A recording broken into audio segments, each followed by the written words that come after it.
చిత్తూరు జిల్లాలో జనవరి 1న కాణిపాక వరసిద్ధి వినాయక స్వామి ఆలయానికి భారీగా భక్తులు వచ్చే అవకాశం ఉండటంతో ముందస్తు ప్రత్యేక ఏర్పాట్లను ఆలయ ఈవో పెంచల కిషోర్ పరిశీలించారు.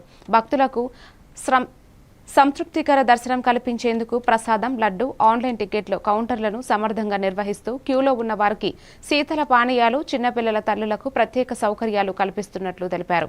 రద్దీ కారణంగా అంతరాలయ దర్శనానికి తాత్కాలికంగా రద్దు చేయగా జిల్లా కలెక్టర్ సుమిత్ కుమార్, ఎమ్మెల్యే మురళీమోహన్, దేవస్థాన చైర్మన్ మణినాయుడు అధికారులు ఏర్పాట్లను పర్యవేక్షిస్తున్నారని చెప్పారు.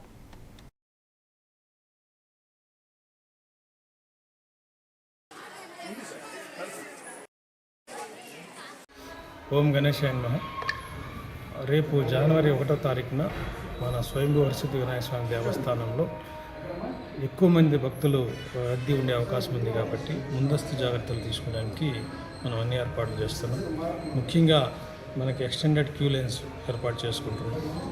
60,000 నుంచి 70,000 మంది వరకు భక్తులు రేపు ఒక్కరోజు దేవ దర్శనం కోసం వస్తారు కాబట్టి మనం ఫ్రీ క్యూ లైన్ కానివ్వండి, 100 రూపీస్, 150 క్యూ లైన్స్ కూడా పెంచుతున్నాం. స్ట్రెంథన్ చేసుకుని వాటిని ఎక్స్టెండ్ చేస్తున్నాం.